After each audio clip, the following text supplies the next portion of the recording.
मृत आत्मा है उनको तकलीफ पहुंचाने से अगर इनको कोई फायदा हुआ है तो ये एक बार नहीं, एक कब्रिस्तान में 10 कब्रिस्तान को ये बिखेरे, हमें कोई फर्क नहीं। गो हत्या के लिए कानून बनाने की मांग बार बार हो रही है, तो भाजपा के लोगों ने ही सबसे पहले इसका विरोध किया। भाजपा वालों को और मेरे राजनीतिक विरोधी जितने लोग हैं उनको ये समझ में आ गया अगर सिम में और बाड़मेर में किसी को कमज़ोर करना है या हमारे मुकाबले में कोई है, जो मुकाबले में होता है उसी को लोग टारगेट करते हैं। तो मैं अपने आप में ये महसूस करता हूँ कि भाई अब मैं शायद उनसे ज़्यादा मजबूत हूँ, इसके लिए वो मेरे को टारगेट कर रहे हैं। स्वरूप सिंह खारा ने एक बयान को कोट किया आपके, जिसमें आपने कहा कि हम तो गाय को अम्मा कहते हैं। आप इस तरह के बयानों को क्या मानते हैं? क्या ये सबके लिए ठीक है? स्वरूप सिंह जी को मैंने मेरे दोस्त होने के नाते एक बार तू बोल दिया, क्योंकि हम साथ पढ़े हैं और मैंने पहले भी कहा तुकार से हम कोई किसी को बुरा नहीं मानते हैं।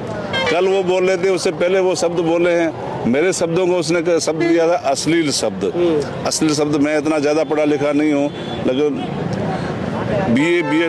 बीए तक तो मैंने रेगुलर पढ़ाई की और एमए भी कर रखी है, तो इतना मैं भी समझता हूँ अश्लील क्या होता है और वो खुद कौन सी भाषा का यूज करते हैं, उनको खुद को भी सोचना चाहिए। ठीक है, कल के बयान को किस तरीके से देखते हैं? कह रहा हूँ ना, अब वो मानसिक रूप से पता नहीं क्या हो गया, उनसे उनको कोई फायदा होता है तो एक बार नहीं 50 बार नाम ले, क्या फर्क पड़ेगा? आपको ऐसा लग रहा है कि इन दोनों आप स्वरूप सिंह जी के आपके उस तू के बयान के बाद टारगेट में? तू के बयान से मैं टारगेट में नहीं हूँ। भाजपा वालों को और मेरे राजनीतिक विरोधी जितने लोग हैं उनको ये समझ में आ गया अगर सिम में और बाड़मेर में किसी को कमज़ोर करना है या हमारे मुकाबले में कोई है, जो मुकाबले में होता है उसी को लोग टारगेट करते हैं। तो मैं अपने आप में ये महसूस करता हूँ कि भाई अब मैं शायद उनसे ज़्यादा मजबूत हूँ, इसके लिए वो मेरे को टारगेट कर रहे हैं। कांग्रेस पार्टी गांधी जी के विचारों से ओतप्रोत पार्टी है। महात्मा गांधी नरेगा योजना का जो स्वरूप बदल रही है बीजेपी, उसको एक तरह से ख़त्म कर रही है।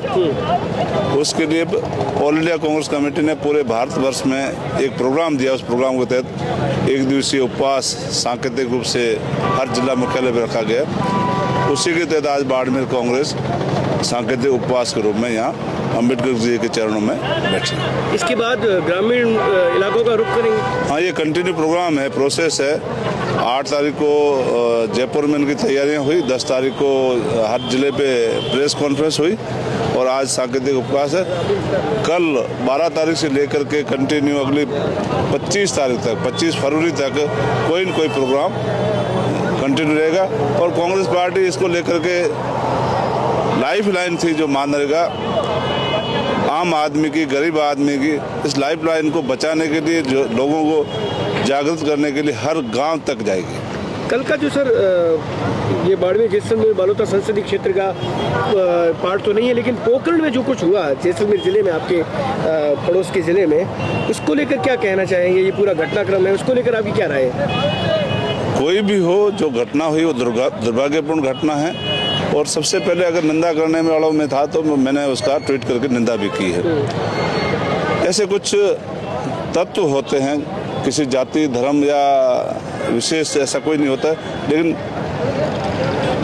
ऐसी विकृत मानसिकता के लोग होते हैं जो ऐसा छोटा मोटा कोई काम कर लेते हैं, उसको बाद में ऐसा नहीं सोचते कि इतना काम करने के बाद में आम समाज पे, आम लोगों पे क्या भावना में क्या फ़र्क पड़ेगा और यहाँ का जो भाईचारा है उसको कितना नुकसान होगा, ऐसा नहीं सोचते हैं। जो काम करते हैं गलत है और इसकी जितनी कड़ी भर्त्सना की जाए, कड़ी निंदा की जाए, उतनी कम है। प्रशासन ने उसके घटनाक्रम के बाद कब्रिस्तान को टारगेट किया और बताया जा रहा है कि अतिक्रमण हटाने के नाम पर 4 दीवारें तोड़ दी। अल्पसंख्यक वर्ग इससे काफ़ी खफा है, दुखी है। देखिए, कोई भी मामला बनता है, मैं इसमें एक बात और जोड़ना चाहता हूँ। कल उन्होंने वहाँ जो सम्मेलन बुलाया, उस सम्मेलन को उन्होंने विशेष जाति या विशेष धर्म के नाम से बुलाया, उसमें सर्व समाज को बुलाते तो हमारा भी मन था हम वहाँ जाकर के उस धरने में शामिल होते और उसमें इनका जो हमसे हो सकते सहयोग करते और उस बात की हम निंदा भी करते।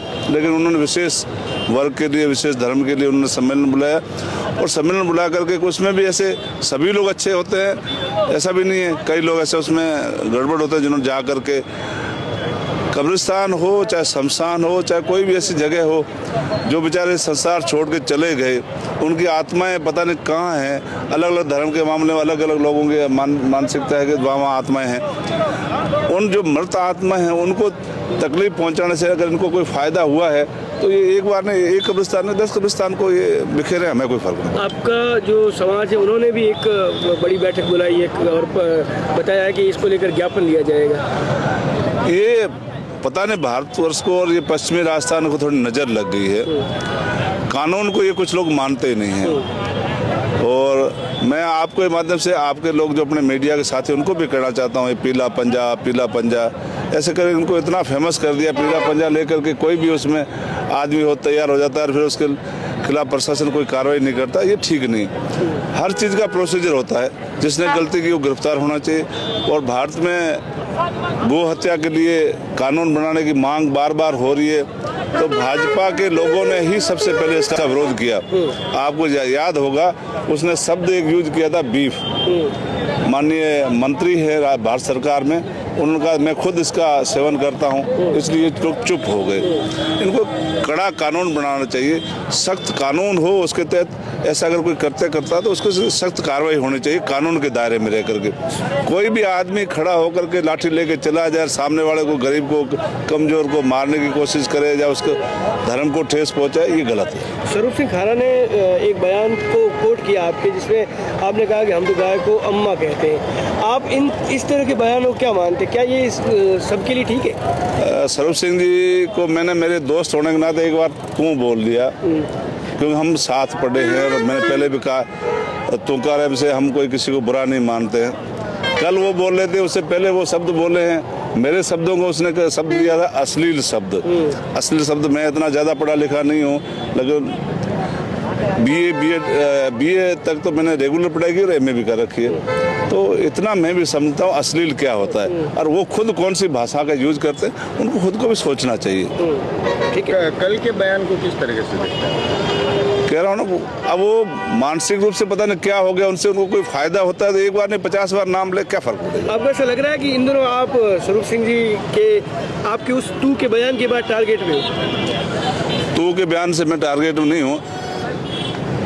भाजपा वालों को और मेरे राजनीतिक विरोधी जितने लोग हैं उनको ये समझ में आ गया कि सिम में और बाड़मेर में किसी को कमज़ोर करना है या हमारे मुकाबले में कोई है, जो मुकाबले में होता है उसी को लोग टारगेट करते हैं। तो मैं अपने आप में ये महसूस करता हूँ कि भाई अब मैं शायद उनसे ज़्यादा मजबूत हूँ, इसके लिए वो मेरे को टारगेट कर रहे हैं।